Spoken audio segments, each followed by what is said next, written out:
భారతీయ సంస్కృతిలో ప్రాచీన కాలం నుండి దేవాలయంకున్న ప్రాముఖ్యత చాలా ఎక్కువనే చెప్పాలి. ఎన్నో సంస్థానాలు, ఎంతోమంది రాజులు పరిపాలించిన వారి కాలంలో హిందూ దేవాలయాల సంస్కృతి, సాంప్రదాయాలు, ఆచార వ్యవహారాలు అన్నిటినీ కళ్ళకు అచ్చుగుద్దినట్లుగా ఇలా శిల్పకళల ద్వారా చెక్కించడం జరిగింది. తద్వారా కొన్ని శతాబ్దాల చరిత్ర ఇప్పటికీ పదిలంగా ఉందని చెప్పొచ్చు.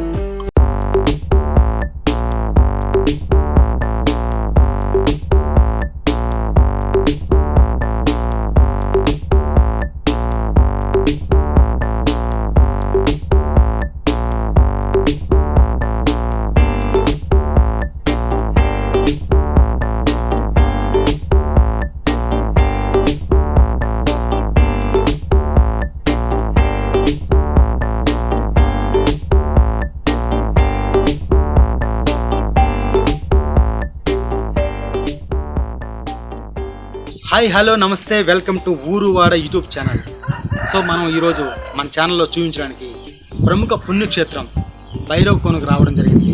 ఈ భైరవకోన ప్రముఖ క్షేత్రం ప్రకాశం జిల్లాలో ఒంగోలుకి 140 కిలోమీటర్ల దూరంలో ఉంది. ఈ పుణ్యక్షేత్రం దాదాపుగా నెల్లూరు, ప్రకాశం సరిహద్దుల్లో ఉండటంతో ఈ జిల్లాల నుంచి భక్తులు వస్తుంటారు. సో ఈ భైరవకోన పుణ్యక్షేత్రం స్పెషాలిటీ ఏంటి, మనం ఎందుకు చూపించబోతున్నాం అంటే, ఈ రకమైన గుహాలయాలు మనం ఆంధ్ర హిస్టరీలో మోటుపల్లి, ఉండవల్లి, మొఘల్ రాజపురం లాంటి ప్రదేశాల్లో మనం చూస్తున్నాము. అప్పట్లో ఉన్న రాజులు, పల్లవులు, చోళుల కాలంలో ఈ గుహను చెక్కించడం జరిగింది. ఇతని పేరు ఎస్కే నాగూర్.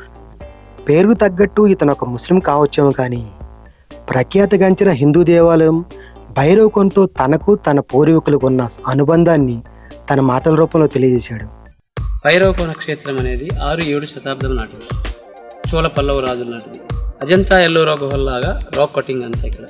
ఇది సెంటర్ పాయింట్. ఇక్కడ నుంచి కడప జిల్లా, కడప, నెల్లూరు, ఒంగోలు సెంటర్ పాయింట్. ఇక్కడ 2 కిలోమీటర్లు దాటితే నెల్లూరు జిల్లా, 5 కిలోమీటర్లు దాటితే కడప జిల్లా, ఇది ప్రకాశం జిల్లా. భైరవకోనలో త్రిముఖ దుర్గాదేవి అంటే 3 ముఖాలు. ఇది మూన్ లైన్ టెంపుల్ అంటారు. అంటే కార్తీక పౌర్ణమి రోజు చంద్రుని యొక్క బింబం, సోమవారం, కార్తీక సోమవారం, కార్తీక పౌర్ణమి రోజు చంద్రుని యొక్క బింబము, అంటే ఇప్పుడు న్యాచురల్ అంతా వెళ్ళిపోయింది, అక్కడంతా కాంక్రీట్ చేస్తున్నారు. అక్కడ చంద్రుని యొక్క బింబము వాటర్లో పడి అక్కడి నుంచి లింగం పైకి వెళ్ళి అక్కడి నుంచి అమ్మవారి నష్టపైకి వెళ్ళింది, త్రిముఖ దుర్గాదేవి గారికి. ఆ తర్వాత భైరవకోనలో 41 లింగము, 101 వాటర్ ఫాల్స్ ఉన్నాయి. అంటే ప్రళయాల వల్ల కొన్ని పోయినాయి. పైన భైరవకోనలో ఒకే రాతిలో 8 శివాలయాలు ఉన్నాయి. ఒకటి త్రిముఖ దుర్గాదేవిది, క్షేత్రపాలకుడు భైరవుడు. అక్కడి నుంచి భైరవకోన నుంచి వాటర్ ఫాల్స్ నుంచి పైకి వెళితే అక్కడ లింగాల కోన అని ఉంది.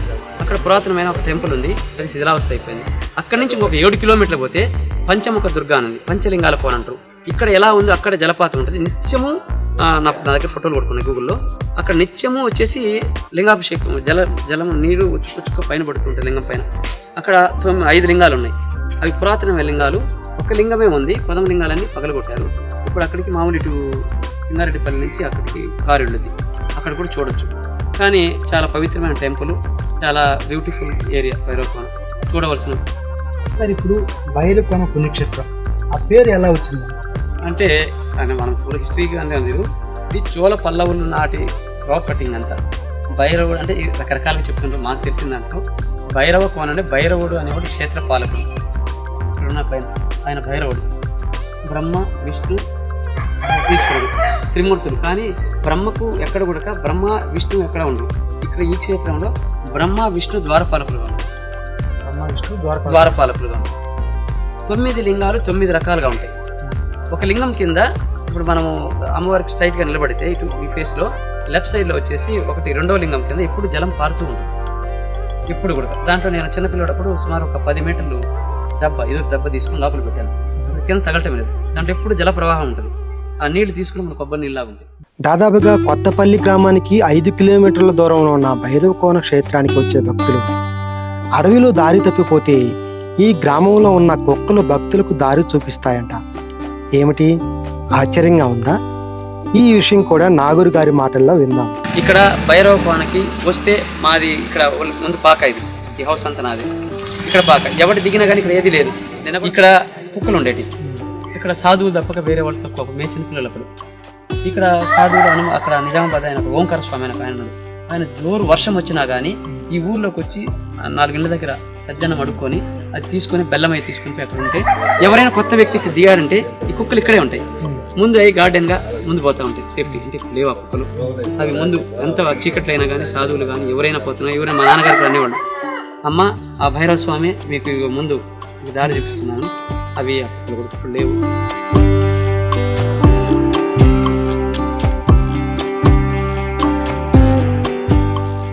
విన్నారుగా నాగూరు గారు భైరవకోన క్షేత్రం ప్రాముఖ్యత ఎంత బాగా చెప్తున్నాడో. ఇంకెందుకు లేటు, ఇక మనం చూసేద్దాం పదండి.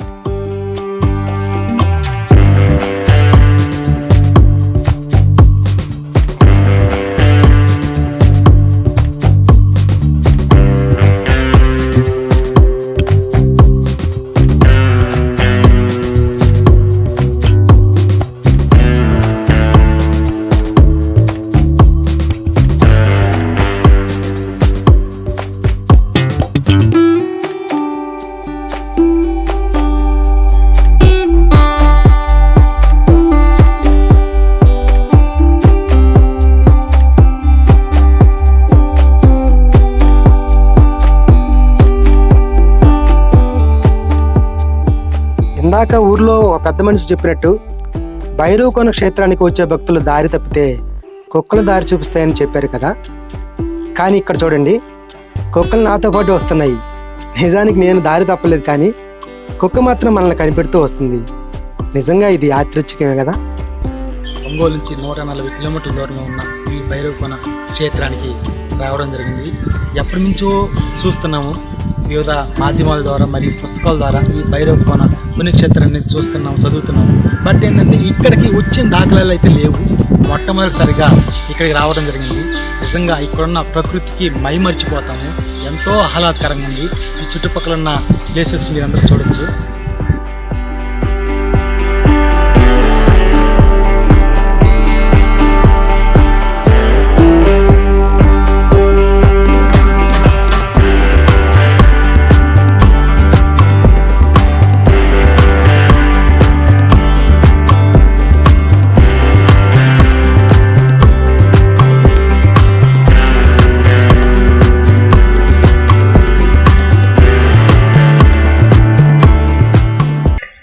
సో ఫ్రెండ్స్, ఇప్పుడు మనం గుడిలోకి వెళ్తున్నాము. శ్రీ భైరవేశ్వర స్వామి దేవస్థానం. సో ఇట్లా వెళ్తే గుడిలోకి వెళ్తాము. మనం ఏదైతే మనం అనుకున్నామో 8 గుహాలయాల గురించి మనం చూస్తున్నాము. సేమ్ ఇటు బ్యాక్ సైడ్ ఇటువైపు వెళ్తే ఇక్కడ వచ్చేసి ఆ జలపాతం అనేది కనిపిస్తుంది. కొంచెం దూరం పోతే మొదట మనం గుడిలోకి వెళ్ళి అక్కడి నుంచి మనం జలపాతంకి వెళ్దాము. ఓకే.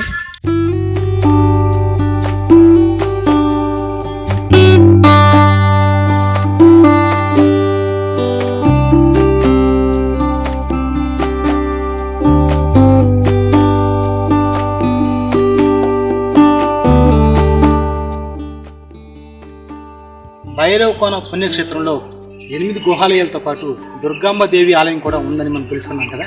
సో దుర్గాంబ దేవి ఆలయం వచ్చేసి ఇదిగో ఇక్కడ ఉంది, చూడండి. దుర్గాంబ దేవి దేవస్థానము భైరవకోన.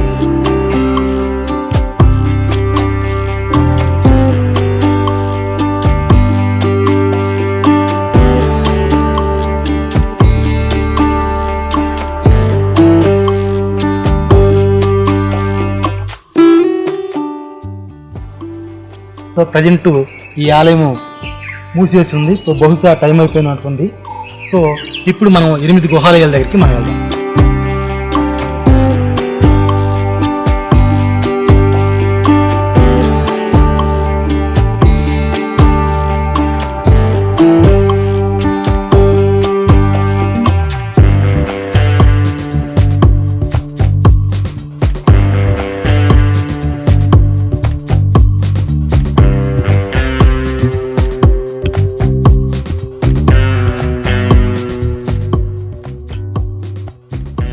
ఈ 8 గుహాలయాల్లో ఒక గుహ శ్రీ అష్టకాల ప్రచండ భైరవలింగం.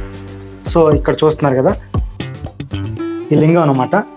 సో జనరల్గా అయితే లింగానికి మామూలుగా అడ్డగీతలు 3 ఉంటాయి, తర్వాత ఒక కన్ను మధ్యలో ఉంటుంది. బట్ ఇక్కడున్న లింగాలు అయితే వైవిధ్యంగా ఉన్నాయి. ఇక్కడ మీరు చూడొచ్చు 8 గుహాలయాలకు ఎదురుగా నందీశ్వరుడు కూడా ఉంటారు. సో ఇదైతే శ్రీ అష్టకాల ప్రచండ భైరవ లింగం. భారతీయ సంస్కృతిలో ప్రాచీన కాలం నుండి దేవాలయం కొన్న ప్రాముఖ్యత చాలా ఎక్కువనే చెప్పాలి. ఎన్నో సంస్థానాలు, ఎంతోమంది రాజులు పరిపాలించిన వారి కాలంలో హిందూ దేవాలయాల సంస్కృతి, సాంప్రదాయాలు, ఆచార వ్యవహారాలు అన్నిటినీ కళ్ళకు అచ్చుగుద్దినట్లుగా ఇలా శిల్పకళల ద్వారా చెక్కించడం జరిగింది. తద్వారా కొన్ని శతాబ్దాల చరిత్ర ఇప్పటికీ పదిలంగా ఉందని చెప్పొచ్చు. శ్రీ పక్షఘాత లింగం. సో సేమ్ అలాగే ఉంటుంది ఇది కూడా.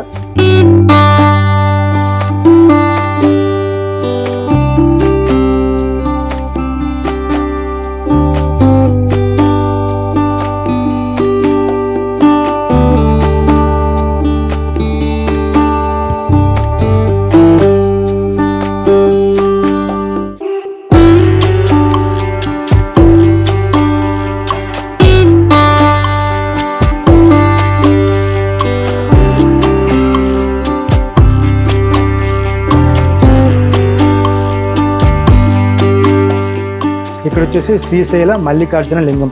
సో ఈ విధంగానే శ్రీశైలంలో కూడా లింగం అనేది ఉంటుంది కాబట్టి అదే పేరుతో ఇక్కడ కూడా శ్రీశైల మల్లికార్జున లింగం అని చెప్పి పిలుస్తున్నారు. సో నెక్స్ట్ చూద్దాము. అడ్డు గీతలు ఉంటాయి, ఇలా ఇలా ఇలా ఉంటాయి. ఇది అక్కడ మధ్యలో కన్ను ఉంటుంది. కానీ ఈ భైరవకోన పుణ్యక్షేత్రాల్లో ఈ శివలింగానికి మధ్యలో ఇలాగా ఒక దారం లాగా అటువైపు ఇటువైపు ఒక ప్రభల మాదిరిగా ఈ విధంగా ఉండటం అనేది ఈ భైరవకోనలో స్పెషాలిటీ అనమాట. సో ప్రతి గుహలో కూడా ఇదే విధంగా ఉంటుందన్నమాట. ఇక్కడ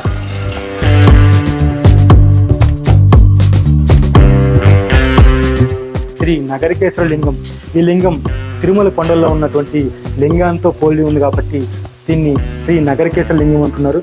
సేమ్ ఆ లింగానికి ఎదురుగా నందీశ్వరుడు ఉన్నాడు. సో నెక్స్ట్ లింగం చూద్దాం.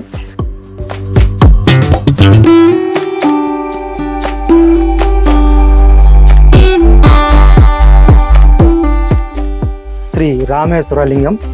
ఇది తమిళనాడులో ఉన్నటువంటి రామలింగేశ్వర స్వామి లింగాన్ని పోలి ఉండటంతో దీనిని శ్రీ రామేశ్వర లింగం అని కూడా పిలుస్తారు.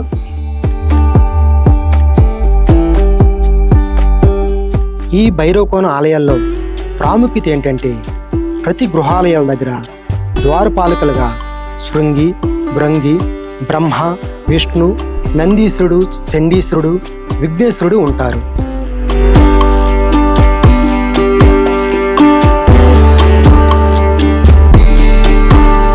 కాశీ విశ్వేశ్వర లింగం అన్నమాట. సో ఇది కాశీలోని విశ్వేశ్వర లింగం ఎలా ఉంటుందో అలా ఉంటుంది కాబట్టి దీన్ని ఆ పేరుతోని శ్రీ కాశీ విశ్వేశ్వర లింగం అని కూడా పిలుస్తున్నారు.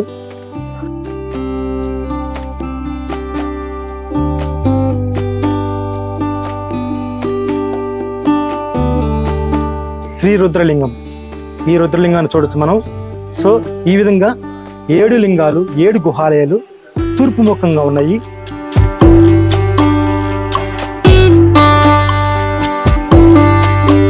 సో ఈ 8 గుహాలయాల్లో ఈ లింగం మాత్రమే ఉత్తరముఖంగా ఉంటుంది. మిగతా అన్ని కూడా తూర్పు ముఖంగా ఉండటం అనేది ఇక్కడ ప్రధాన విశేషం అన్నమాట.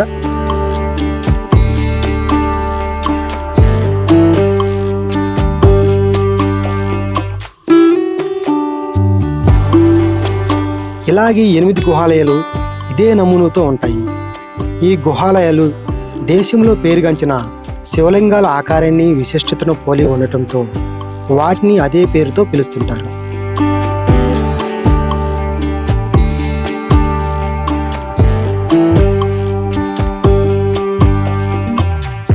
ఈ భైరవకోన క్షేత్రంలో ముఖ్యంగా ఇంకొక విషయం చెప్పుకోవాలి. అదే ఇప్పుడు మనకు కనబడుతుంది కదా జలపాతం. దాదాపుగా 200 మీటర్ల పైనుంచి పడే జలపాతం ఇక్కడ ప్రధాన ఆకర్షణ. అయితే ఇది మిగతా కాలాలతో పోల్చుకుంటే వర్షాకాలంలో ఎక్కువగా వర్షం పడినప్పుడు ఇది జలపాతం అనేది మనం చూడొచ్చు బాగా. ఇంకోటి ఏంటంటే ఇక్కడ భక్తుల నమ్మకం ఏంటంటే పైన ఎన్నో వేర్లు, ఎన్నో వనమూలికలు అనేవి ఉంటాయి. ఆ వర్షపు నీరంతా ఆ వనమూలికల్ని, ఆ వేర్లని టచ్ అవుతూ కిందకి ప్రవహించడం వల్ల ఆ నీళ్ళలో స్నానం చేస్తే వ్యాధులు, జబ్బులు నయం అవుతాయని భక్తుల ప్రగాఢ నమ్మకం. సో అది కూడా మనం చూసేద్దారండి.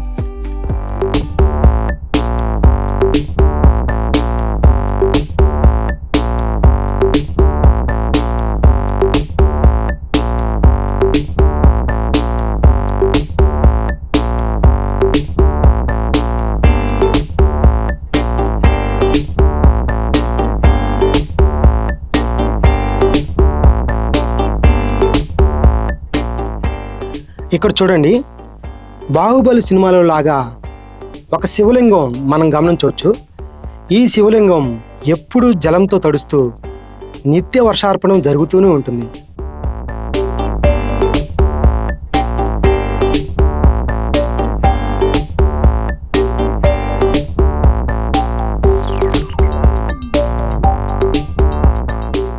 భైరవకోన పుణ్యక్షేత్రాన్ని దర్శించిన అనంతరం భక్తులు వెళ్ళే మార్గంలో నిత్యాన్నదాన సత్రాలు ఉంటాయి. ఈ నిత్యాన్నదాన సత్రాల ద్వారా భక్తులు తమ ఆకలిని తీర్చుకుంటారు. సో ఫ్రెండ్స్, చూశారుగా ఈరోజు భైరవకోన క్షేత్రం గురించి పూర్తిగా చూపించడం జరిగింది. సో మనం 8 గుహాలయాలను చూసాము, తర్వాత అన్నదాన సత్రాలు చూసాము, తర్వాత 200 మీటర్ల నుంచి ఎత్తు నుంచి దూకేటువంటి ఈ జలపాతాన్ని చూపించడం జరిగింది. సో దాదాపుగా భైరవకోన క్షేత్రం గురించి అంతా కవర్ చేసాము. సో ఈ వీడియో మీకు నచ్చినట్లయితే లైక్ చేయండి, షేర్ చేయండి, సబ్స్క్రైబ్ చేయండి.